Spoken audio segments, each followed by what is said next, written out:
Yeah, well, bless God. It's been wonderful. Okay. So thank you, everyone, for those who have been able to introduce themselves. If you're not able to, you can kindly just introduce yourself in the chat section.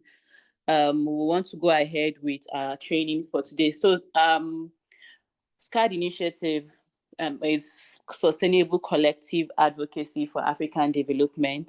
And as an organization, we are into youth development, environmental justice, and sustainable agriculture. These are the three pillars we focused on.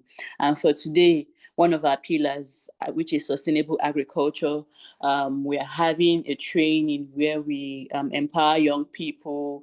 We guide them on various techniques that would help them improve on their agricultural outputs, whether be it as a farmer, as a poultry farmer, be it as an entrepreneur in the agricultural sector. Every of the agricultural value chain is what we are interested in. And we are glad to have you all. And today we have no other person to take this huge space as than no other person as Dr. Oriya Abaja. I know some of us know him, but to introduce him, he's a doctor of veterinary medicine with a master's degree in animal production from the College of Veterinary Medicine, University of Rwanda. He also brings over a decade experience in veterinary practice and agricultural initiative. As a member of a Chartered Institute of Strategic Management of Nigeria, Dr. Abaji has empowered over 500 women in Nigeria, in Nasarawa, just alone, and beyond that in Nigeria. He has also trained them in sustainable poultry farming, helping them to establish backyard poultry farms to support household food security. So he's an expert who is vast in every knowledge. So let's just bring out our booklet, our questions, jot down why he trains, and then at the end of the day, we'll provide opportunities for us to ask questions, to make suggestions and contribution. So I'll be handing over the mic to Dr. Ria. Dr. Ria, you have the floor. Thank you. Okay, thank you very much, Frances. I'm happy to facilitate this session this afternoon. For all of you who have responded to our invitation, it shows that you are also passionate about agriculture. Here we try as much as possible to provide as much information as possible. From the last training that we had, I thought Frances was going to talk about some of the outcomes. We had very, very huge results. Young people who responded, participated in the training. We saw pictures and videos of bountiful harvests. In fact, I said bountiful because my younger brother, who is our last born, also was a beneficiary of that training. And it was huge celebration when they harvested their potatoes some weeks ago. So we'll keep doing this. We'll keep sharing information with the hope that, even if not all, some of us will use this information to better our lives and also better the society. Today, we are looking at, I think I can share my slide.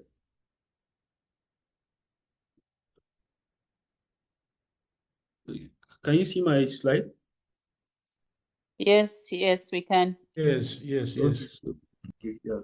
So we are going to discuss briefly sustainable livelihoods through low-cost, climate-smart agriculture. Sustainable livelihoods through low-cost, climate-smart agriculture. It's going to be a 2-day training. So tomorrow, we expect that we will be back again around the same time to conclude the training.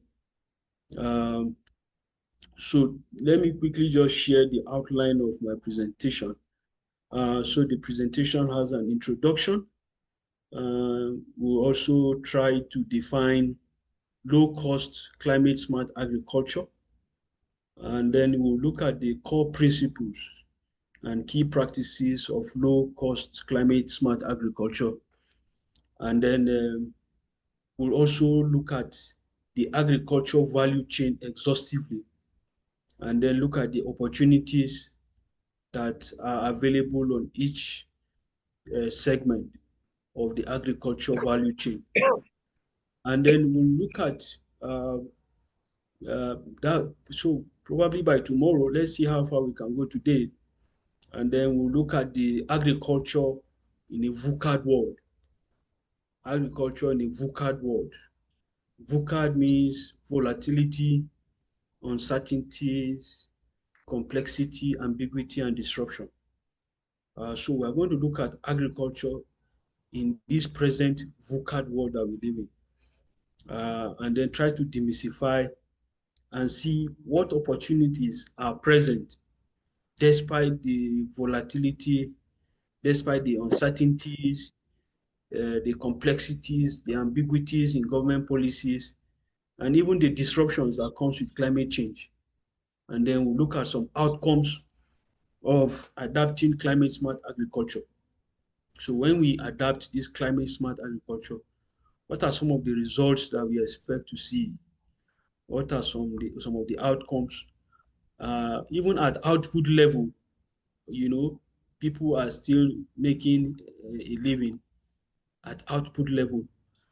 So we'll look at some of the outcomes, and then we'll look at next steps. So from the training, what will be the next steps? What will be our responses? What will be our commitment? And then conclusions. So to start with, we are facing what we call a dual challenge of our time. A dual challenge of our time. And this dual challenge include climate change. There is variabilities in rainfall, droughts. There are emerging diseases, emerging and emerging diseases. There are new pests that are making farming even more difficult. And then the problem of food insecurity. Based on statistics, by 2050, there will be about 10.8 billion people in the world. And it poses, both opportunity and a threat. Can you still see my slide? Yes. Yes. Yes. Oh, Yes, I'm seeing that. okay. So these challenges are staring at us on the face, and there is a need for everyone to take certain steps. So like I always say, government cannot do everything for us. And if we want to ensure food security for this growing population and also mitigate the devastating effect of an impact of climate change, there is a need to start taking steps. And those steps may not necessarily be very big steps, may not be very big steps. We are currently 14 of us in the room, and we are located in different places, parts of this country. I see some people joining from Port Harcourt, some from Cross River and all that. So imagine that the 14 of us decide to take certain steps now to contribute our quota to food security and also to mitigate the devastating effects of this climate change. So it's a daily reality, that we face as a country, and it's also a global problem. And that's why you see that even within the development space, a lot of people are working around climate justice, environmental justice, because the predictions are scary. And if nothing is done about this issue, I mean, many of us, all of us, are in trouble. So today we are going to be, looking at this low-cost, climate-smart agriculture. But look at it that as it's not just a technique. When we talk about low-cost, climate-smart agriculture, it's not just a technique. It's a transformative pathway that all of us need to tap into. It's a way we can build resilience, we can build sustainable livelihoods, we can protect our environment, and also create more food secure future for all of us. And like I said earlier, by 2050, we'll be having the challenge of how to feed over 10 billion people. And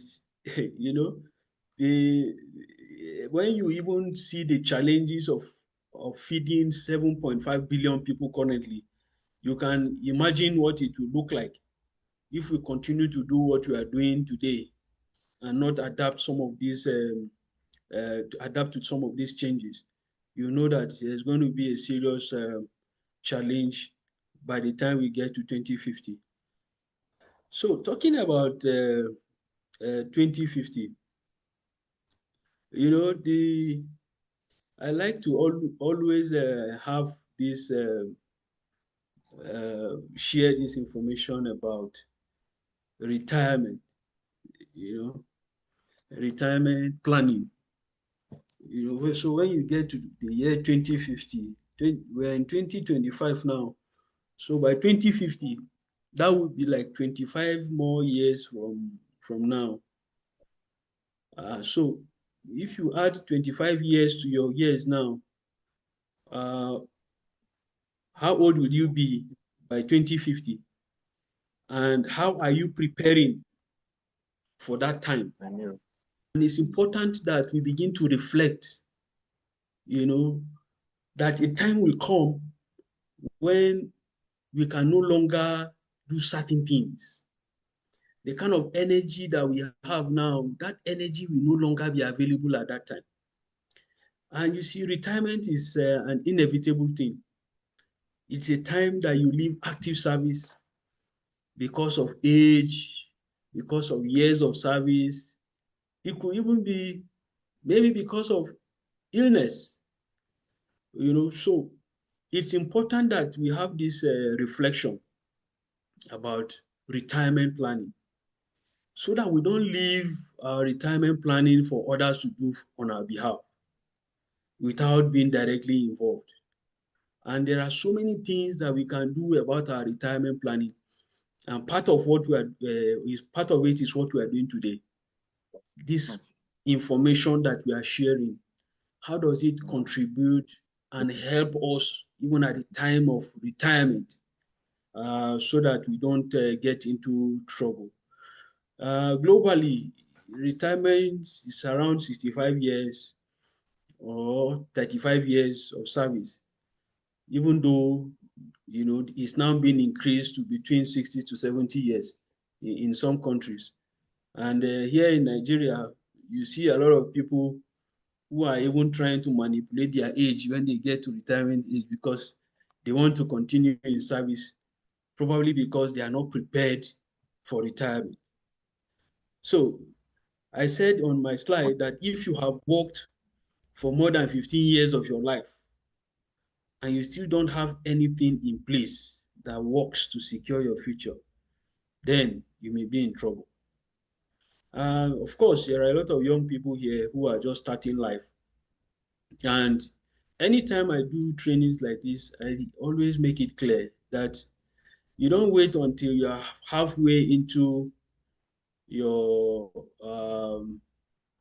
years of service before you start preparing for your retirement. You start preparing for retirement the very day you start working.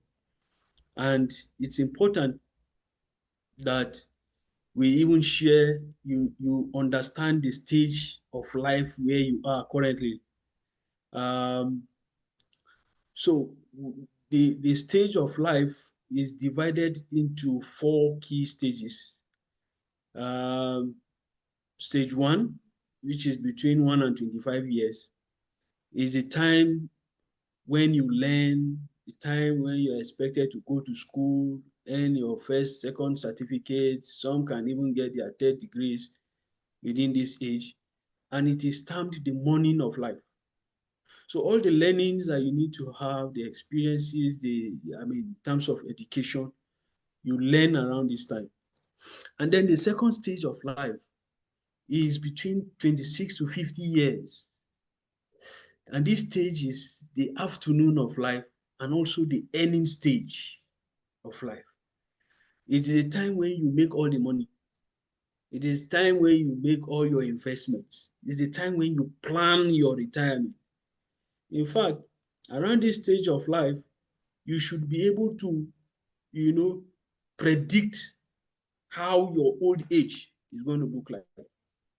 Because everything you do around this stage, around this age, is able to predict your future, is able to predict how your retirement is going to look like. And then the third stage is 51 to 75 years, which is the evening of life. And once you have crossed 75, it's just extra. You are just living on extra time. And it's important to understand that the fourth stage of life is the fading stage. That time will certainly come if Jesus tarries. So how well are we preparing for that time? And that's one of the reasons we are having this kind of training.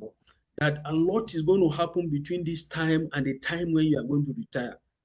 And what you are doing today, the knowledge that you are accumulating today, the experiences that you are accumulating today will add up, all right, to whatever you will become around the evening stage or the fading stage of your life. And we are saying this because we don't want the retirement stage of life to be a time of poverty and misery.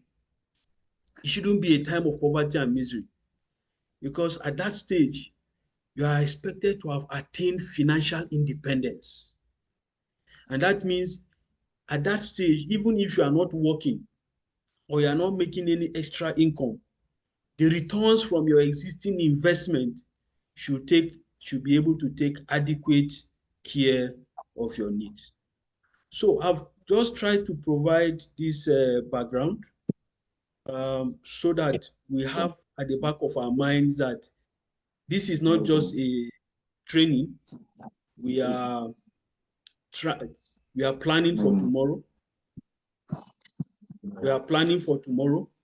We are planning for retirement. That the time will come when we will not have this energy to work. And this is the time that we have to do all the work.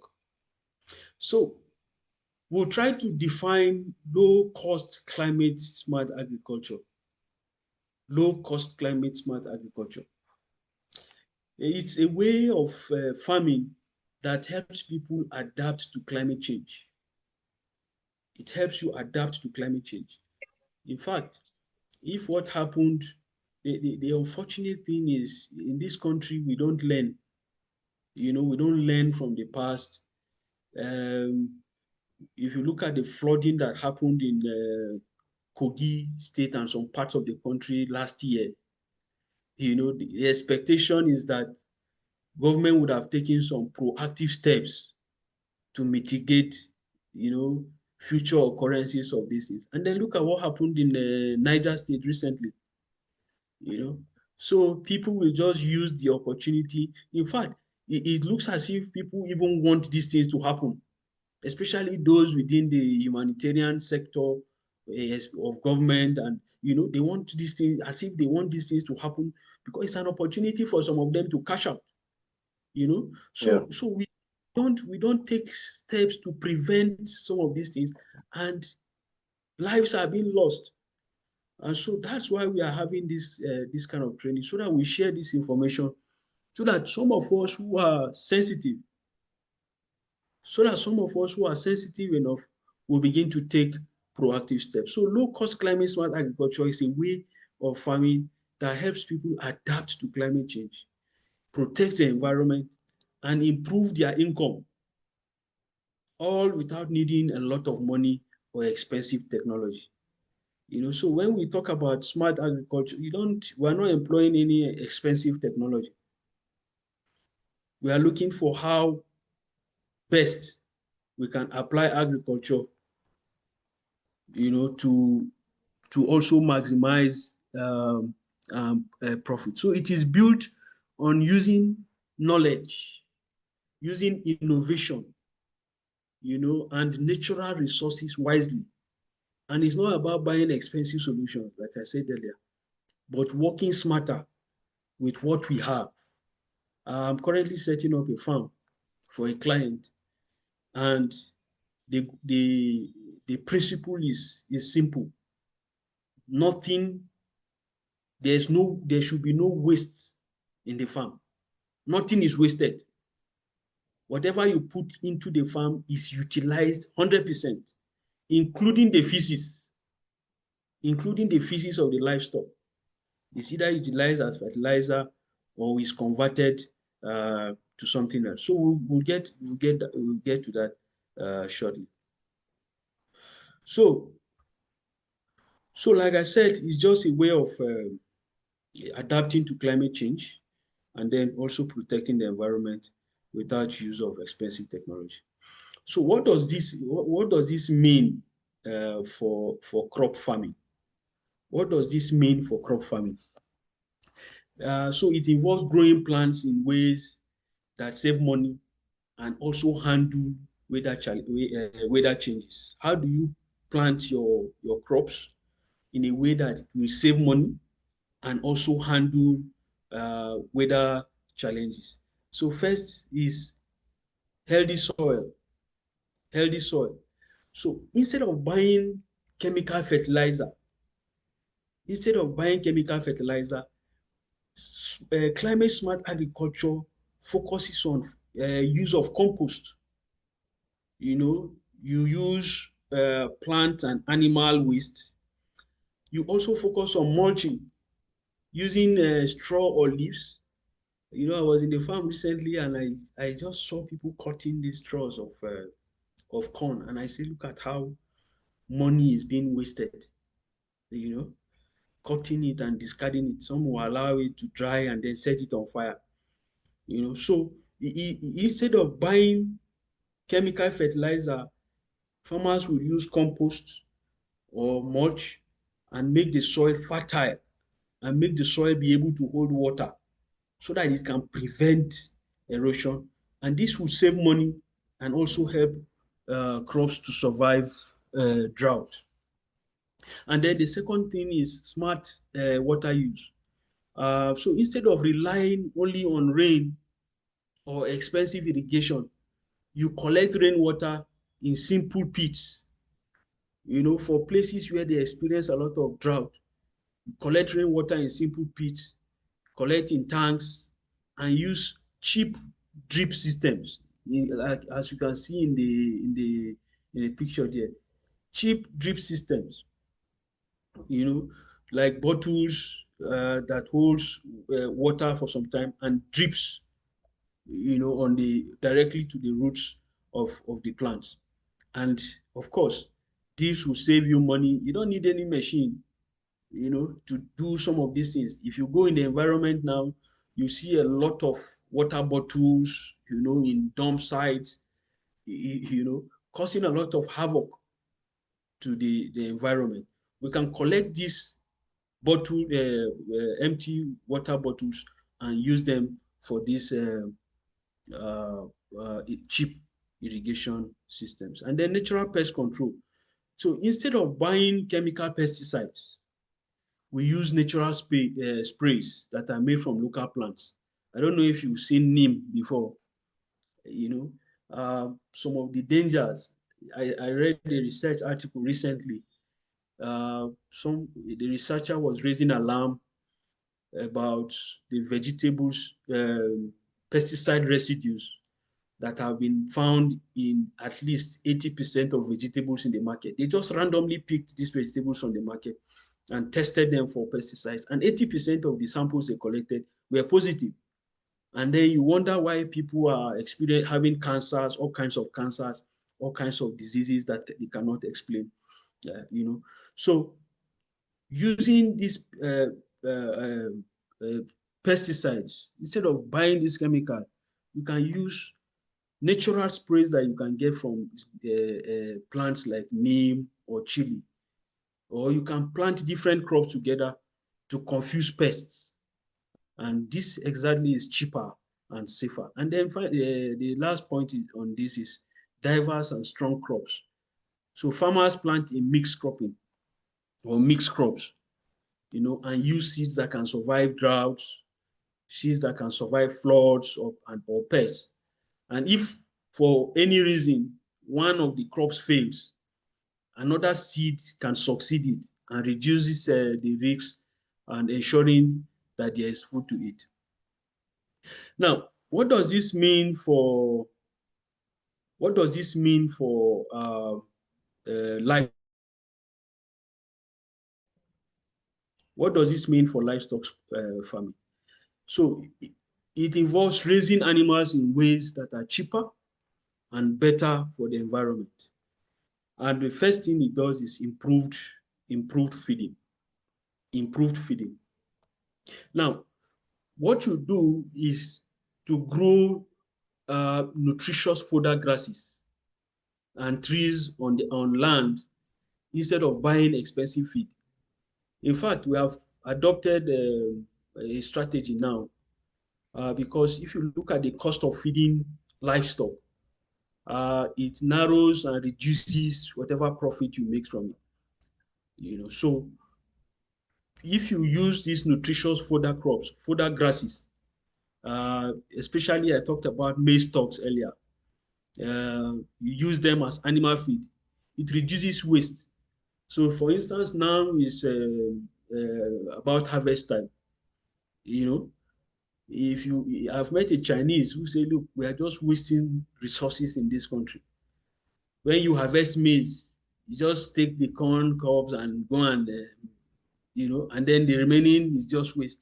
The Chinese will use everything, including the flower of that plant, and utilize it for animal feed. So you can use this, grow this, and then use them for feed, animal feed. And then manure management. So instead of letting animal waste pollute water, you collect it to make natural fertilizer, make compost for crops. And you can use it for biogas systems to create cheap cooking gas. In fact, if you are on the SCAAD, I tried to upload a video on this presentation, but I couldn't. But I can share the video of a simple biogas system. Very, very simple that anybody on the street can just pick and use. That they use the cow dung. In fact, there's a Nigerian in Uganda who supplies the entire environment like an estate. He supplies them power that he generates from biogas system, from cow dung. So manure management is equally one area. Then better health and breed. You can use local knowledge and preventive care to help animals to keep animals healthy. This will reduce cost. So in one of my research that I published in an international journal, for those who participated in the last training, I shared some knowledge from that research that when you apply 5% of ginger in poultry feed, you have no reason whatsoever to use either vaccines or any antibiotics throughout the lifespan of your brothers. If you apply 5% of ginger in their feed, you don't have to buy any vaccines. You don't have to buy any antibiotics. All you need to do is to just maintain biosecurity, and you're good to go. And then finally, rotational grazing. So I want to just touch a little on this manure value in sustainable systems. A lot of waste, like I said, are going on in this country.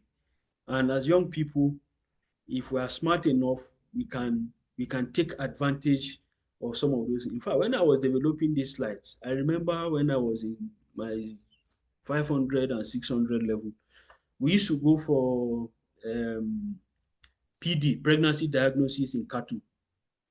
And you go to the farm, you know, usually you have heaps of cow dung, And I was just imagining, if I had this, if at that time, you know, I had this knowledge, you know, would have tapped into that opportunity to begin to look at how we can utilize this cow dung into something useful. So manure uses extend beyond fertilizer, and you can use it for biomass conversion. You can use it for energy production. You can use it for animal feed. In fact, if you look at the setup I made in the farm in Abuja, we are converting manure from the piggery and from the rabbitry. We are converting it into feed. So what we are doing is to convert it using black soldier fly, you know, convert it to maggots, you know. So we convert these maggots. These maggots are very high protein, have high protein content that you can use to feed the animal. So nothing is waste. All the feces collected every morning are stored.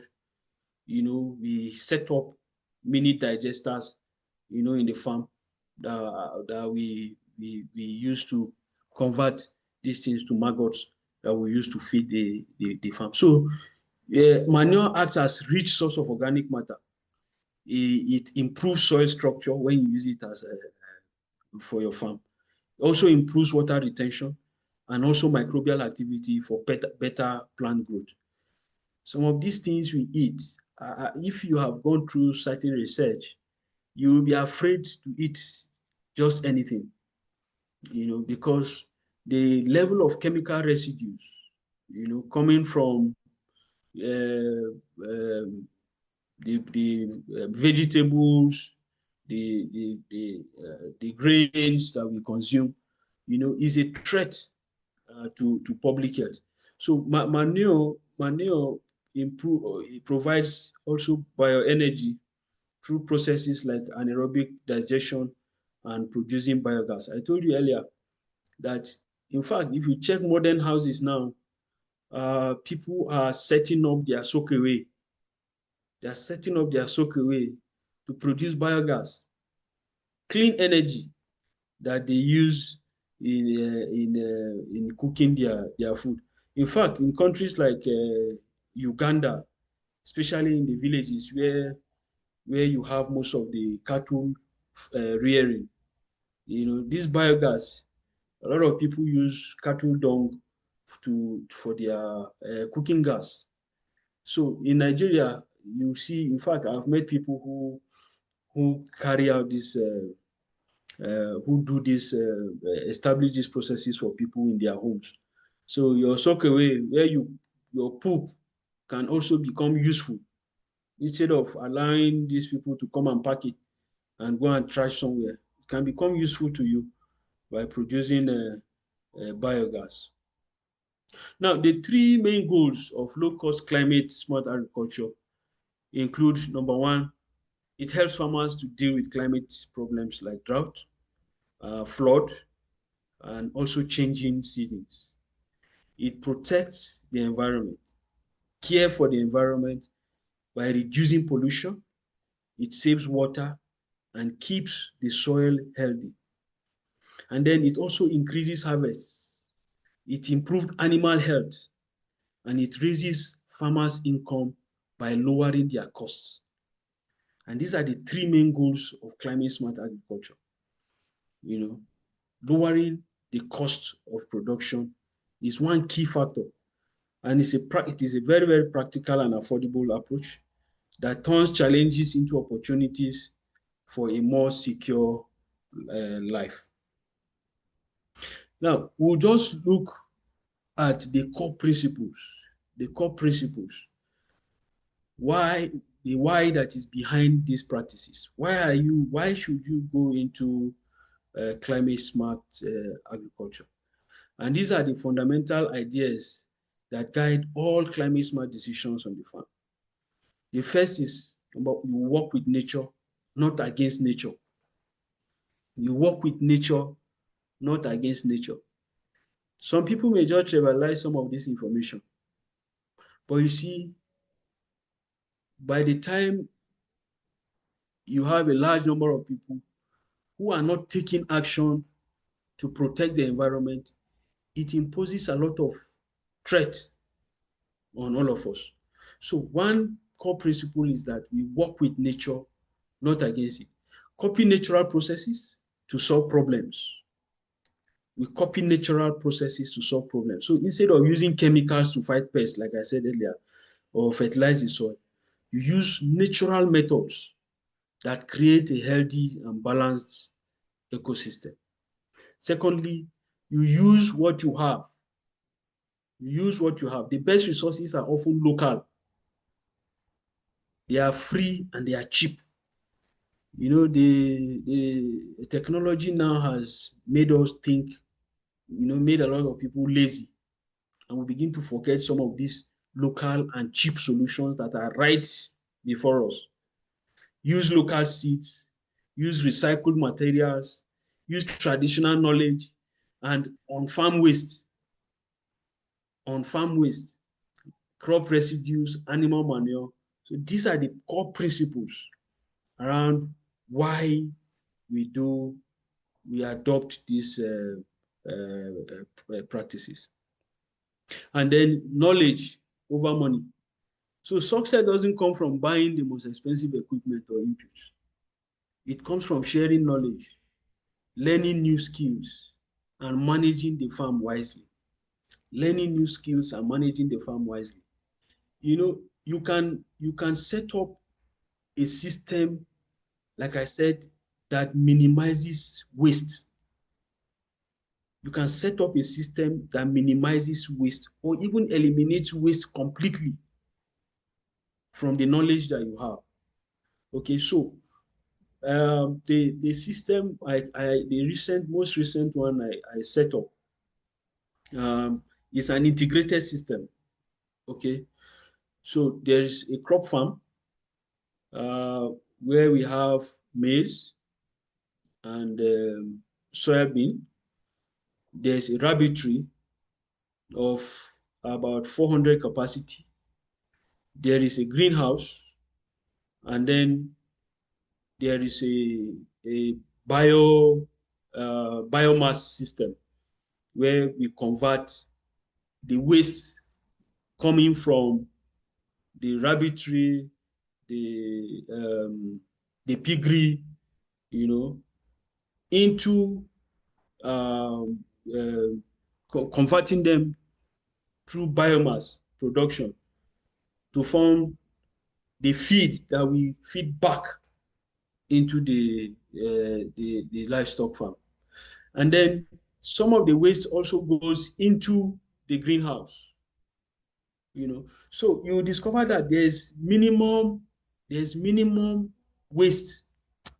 There's minimum waste in the farm. In fact, right now we are about setting up a feed mill, because we have discovered that the system that we are setting up will produce massive, amount of these maggots, and we may begin to go into commercial production. So we are beginning to set up a feed mill where we can use these maggots in commercial quantity. So the knowledge that you have, we are acquiring from this training, should be able to stimulate you to begin to think outside the box. How can we leverage on the resources that are available to us right now to make the best use of it? And then diversity is strength. Don't put all your eggs in one basket. Number one, planting of different crops, raising different animals. It spreads your risk. It spreads your risk. For instance, if you look at the way we set up the piggery, a lot of people were questioning, why did you leave this large gap, in between one pen and the other? And I said, look, pigs have what we call high risk of African swine fever. You don't know when. For instance, I'm currently in Jos. I'm not there to monitor them, even though there's CCTV in the farm, but it can't capture everything. How do you monitor when there is some level of carelessness on the farm? So when one part of the farm is affected, the other part is preserved. So same thing with the crops. Mistakes happen in farming, so you spread your risk. Plant different crops. If there's, for any reason, there's an attack, a pest attack on one of the crops, you have something to fall back to. So when you raise different animals, you plant different crops, it spreads the risk. And if one crop fails or a disease hits one, the others can survive. And then you still have food and some income. Then recycle and reuse. So create a circular system, like I said earlier, where nothing is wasted. So I think that is the brain behind this climate smart agriculture. You create a system that nothing is wasted. Animal manure can become fertilizer. Crop waste becomes animal feed or mulch. And then rainwater is harvested for irrigation. If you go, there are some parts of Nigeria, even in the north central, some local governments in Benue, if you see they don't usually they don't have water on the ground. So now that rain is falling, they have built, many of the houses have built large tanks, where they collect rainwater, and the water that they collect serve them the whole year until the next rainy season. There was a time I visited somebody there, and they gave me very little water to take my bath, and I was like, why? They say, well, here we don't waste water because we hardly what we get during the rainy season is what we use before the next rain. So you recycle, you reuse, you create that system that minimizes waste. So I don't know how much time I have. Frances, how much time do I have?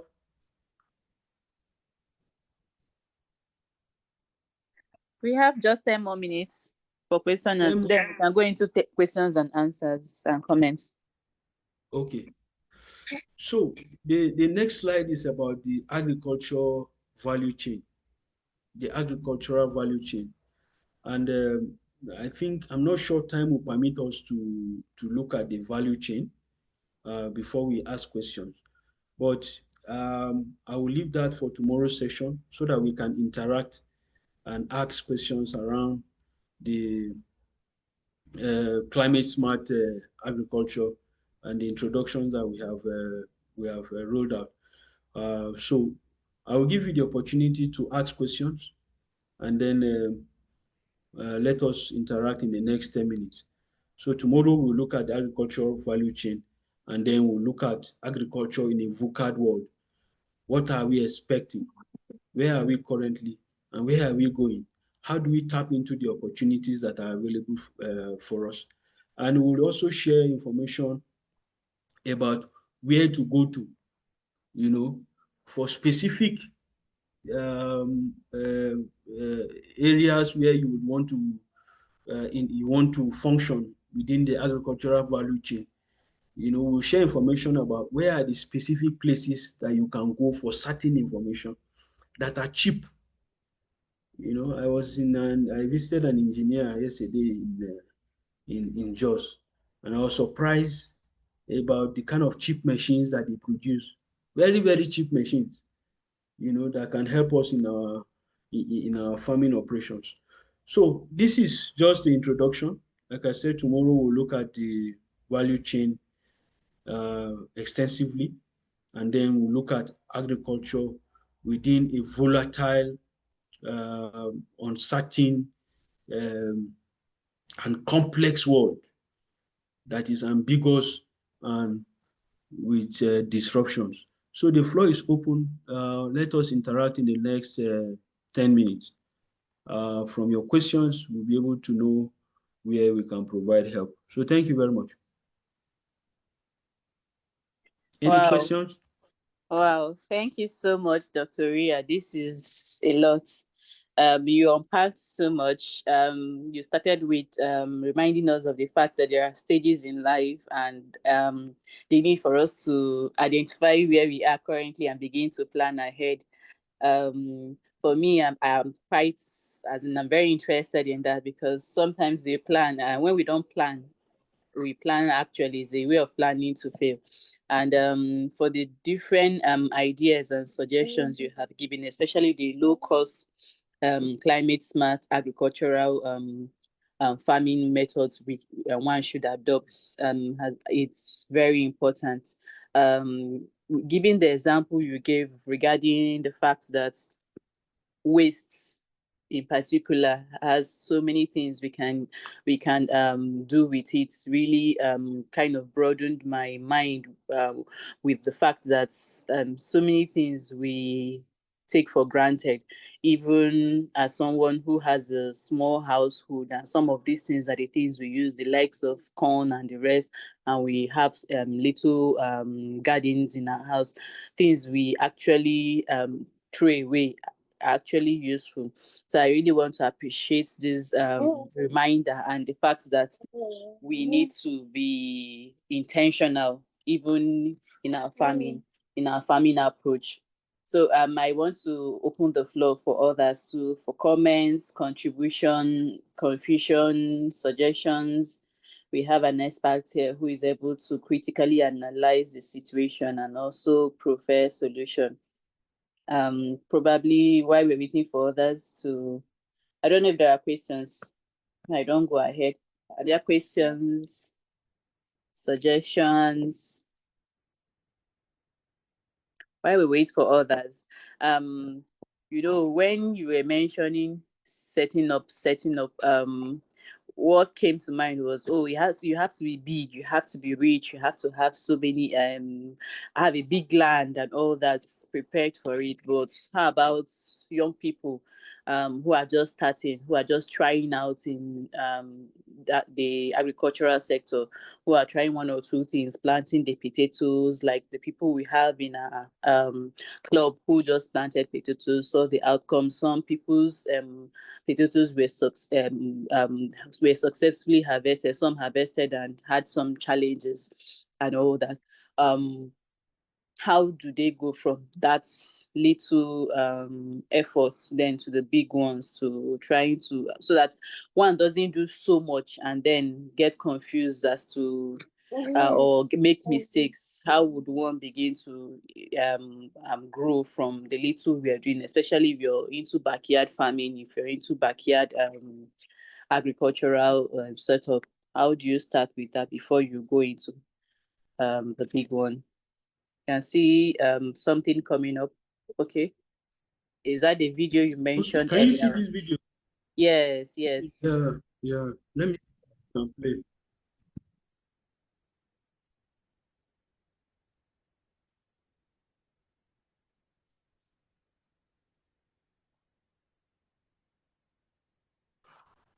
This screen is blocking.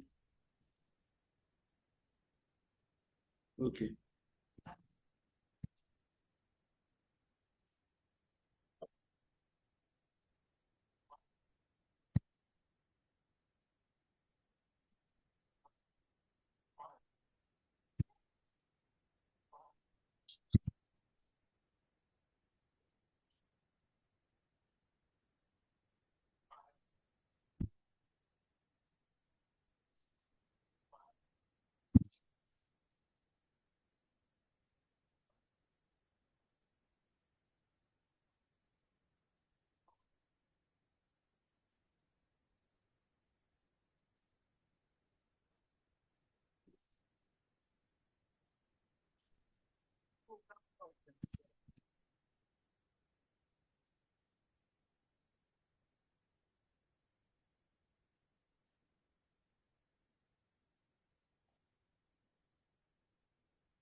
Chicken. Mana? Chicken. Ba sana ba shi mutum. Okay. Yan bari sun saba mu gani.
Okay. Thank you very much. I hope that was a bit educative. Hello. Yeah. Yeah, Yes. It was Okay, so really as in something research. as simple as something as simple as this. In fact, I feel like going to start making it and selling now to some of you. You know? Yeah, because how much does it really cost? Jerry cans, if I have like up to 7 of them in my house now, how much is the pipe? Those other Yes. components, you can get them from building materials. Or you can even ask somebody, an engineer, to fabricate them for you. You know, so I feel very inspired, you know, looking at some of these videos and the wastages, just one bucket of cow dung. And then you go to some of these farms and see you can evacuate trailers of cow dung from their farms. And nobody is doing anything about it, you know. So we can take questions if you have questions. Okay, doctor, I want to ask, which other animal waste can be used to generate this type of gas? Virtually any animal waste can be used, including your waste. Okay. Yes. So there are some houses even in Abuja now where they set up this biogas system from their soakaway. So when they are building the house, the soakaway is built differently, okay? So that the feces is collected differently and the the fluid goes another way. The feces goes into the digester. So they set up a digester close to the suckaway that collects the feces, and they set up the system for you, and people use it to cook. So any kind of waste, animal, livestock waste can be used for this purpose.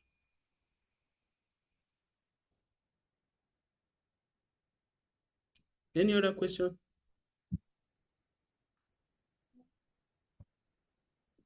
Are we still together? Yes, we're sir. together, Doctor. Thank you so much. Okay. This is just wonderful. Thank you so much. Okay. I just want to thank the organizer, SCAAD, and then our facilitator, Dr. Ria, for this great teaching and seminar today. Just like I put on the chat board, this is quite very good for all of us. It's cheaper from the explanation and the video we watched. And also, I mean, the waste that we also can make something out of.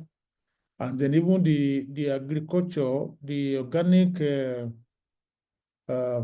that we can get out of it is healthier than the GMO thing that is a controversial thing today. Even if for no other thing, for our own consumption. Absolutely. And of course, I know that anything from organic, that is organic, even is costlier in the market than the generally produced one with chemicals.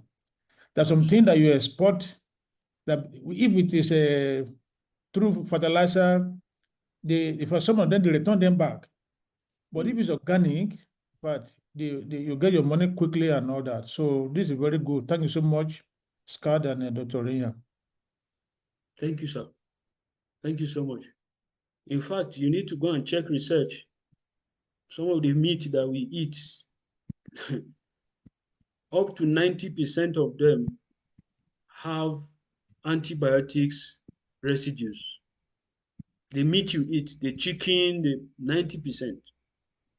In fact, some samples that were collected in recent research in Borno State recorded 90% of antibiotic residues. And this is contributing to cancer, it's contributing to antimicrobial resistance. So you fall sick, you go to the hospital, they treat with all kinds of antibiotics, you are not getting well. Antibiotic resistance, So, like you said, in fact, one of the solutions that we are trying to bring now, like you said, will be expensive, but it's safer. Okay, so if you, for instance, begin to apply ginger in your poultry farm now, ginger is quite expensive, but you are eating healthy meat, so and you don't want to go into the politics of GMO. If we begin to talk about the politics of GMO, I'm not sure we're going to close this meeting today. It's a system, it's a fraudulent system, that they are trying to turn the world into, so that very few people continue to collect this money from us. Imagine this vitamin A corn now. You plant corn, you see them very well. When we were growing up, we went to farm, and after harvesting, we used to keep seedlings that we plant in the next farming season. Now you cannot do that, because if you collect those seedlings, you plant them, you collect them, they will not grow.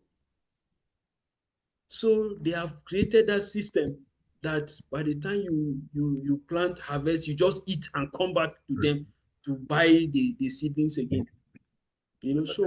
So we need to begin to wake up to some of these things that number one, they are destroying our economy.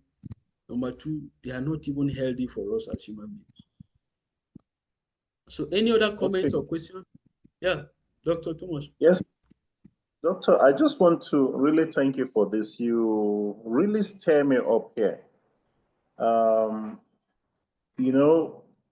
In my village, we're like 100% farmers there. But after staying in the township and going back now to want to do some farming, I am very, very surprised to see that before ever a hoe touches the ground, they tell me, we have to spray the farm. with some kind of chemicals. Oh, we have to clear the Chemicals. land. Clear the land, which means you cut off all the grass that I think should have serviced the soil. Cut it off, burn the place, clear it very well. Then you need chemicals before after tilling the land, they say they want to spray the land again. You spray this land almost like 3 times before the crop is ready. And I'm just wondering the amount of chemicals going into these crops. But that is the trend now. You go to the village and you see people selling all manner of chemicals. In fact, the chemicals are even expensive and getting more expensive. And people are going after them. So as you are saying, and they are cancerous. Yes, sir. As I Those listen to you, chemicals are cancerous. I feel this urge like running to the village and beginning to, turn things around. But yes, this knowledge is good. We will have to do some work around it. So I believe this way to get to the common man in the village. Thank you so much, sir. Thank you. Thank you very much. So like Frances said earlier, we don't have to wait until we do something big. Personally, any chicken I want to eat, I keep them myself. I grow them. I don't feed them. I don't give them any vaccine, no drugs, nothing. So even if it is the food that we are eating, that we're able to produce, before we even talk about commercial quantity, let's even eat healthy food. Let's have healthy vegetables in our backyards that don't have any chemicals. So I think it's the right way to go. Thank you very much. Yeah. Any other comment or question? Stephen, any question from you? You just completed your course with the FAO. Do you have any comments or questions? I have a comment. Okay, Kingsley, go ahead. Okay. First of all, I appreciate you, Dr. Abaji, for the little insight you just shared with us. And agriculture is something that is talking about you, this present world. We don't look at it. We see it as an old life, as an old practice. And one of the issues I'm seeing with agriculture, because you talked about food insecurity, you mentioned the vegetable people they went to the market, they took some vegetables, they tested it, they saw almost 5 of them had 80% pest in them. And these are mothers and fathers are into this agriculture. They don't have the knowledge of all this. They believe in all those chemicals you mentioned in preserving their farm produce.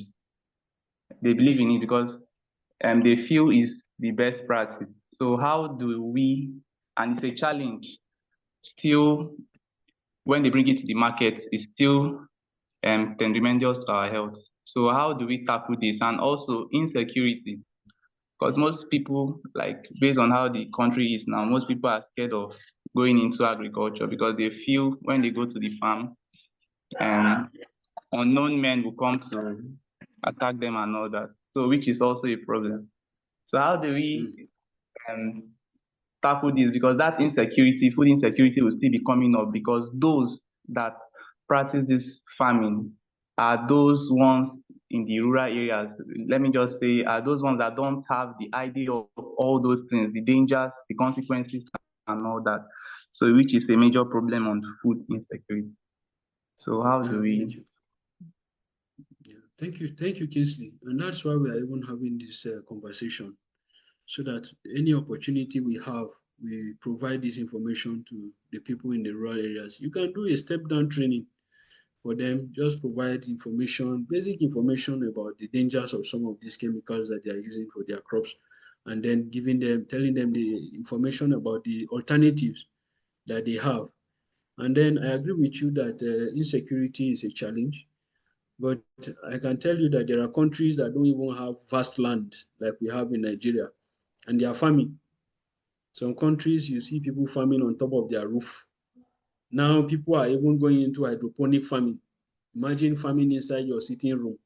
You are growing your vegetables and everything within your sitting room. So people are doing all kinds of things now, to provide food for themselves. So insecurity is a challenge, but at least we should be able to utilize the little space and little resources that we have to at least feed ourselves. So thank you very much for those useful comments and questions. Any other comments or question?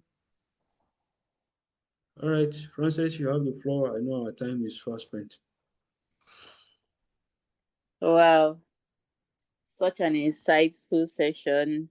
Thank you so much, Dr. Maria, for all that you have explained, the different examples you have given and all that. And for me, what is more alarming is the fact that so many things, just like you mentioned, that there was a research in Borno and 90% of the meats has antibiotics, and one doesn't even want to think of from the meat to the vegetables to the fruits to every other thing. And we can see why there are so many crop of health challenges coming up, not just for the elderly now, even for young children who we assume should eat healthy. And we think this is timely and important. So we were initially 15 or 16, and I think it is also a clarion call for each and every one of us as we go back to reflect on all that we have heard and then begin to be the ones who advocate. We can start with our immediate family, our parents, our siblings, those around us, our friends. We should begin the conversation. We should begin to talk about it, and then you never can tell how much of an impact this would go. It is a step down training. It is also an information passed to another that would not know. Just like Kingsley mentioned, the fact that those at the community level are the ones who are into farming and yet they don't have this information. It is now left for us as people, since we interact with them, whenever we see them, whenever we interact with them, to speak to them, to talk to them, to relate with them, especially in languages they understand. Because of course, everybody knows that yes, there has been increase in different diseases. We can begin to relate it and connect it to those things, and then we can also tell them of the chances of the need for other methods, for them to look back, what have their fathers been doing previously to ensure that they have good harvest. I think we need to go back to the drawing board, even as a people, as an organization. So I think we have to look for begin to outline them, because I know that someone mentioned at a certain time that instead of using other ways of manure, I think using aside the physics, I think they said the urine for some certain crops are very good. So all those things that people use those days, the natural things that would help, I think it's important we begin to list them, to document them, so that we can, for people who want to do step down, who want to help others in communities, they can be able to use those information to help people wherever they go to.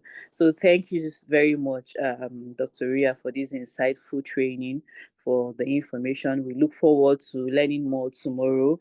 And thank you to everyone who participated from beginning to end. You are the real MVPs. We hope to see you next. We hope to see you tomorrow. And as you come with at least 2 persons. It will make it easier for everyone to benefit. You don't need to talk to that person. You know that that person will go and talk to another person. So let's invite more people tomorrow so that people can benefit. It's very important. You can see what you benefited by participating. Just ensure to inform others. Let's come back here next time.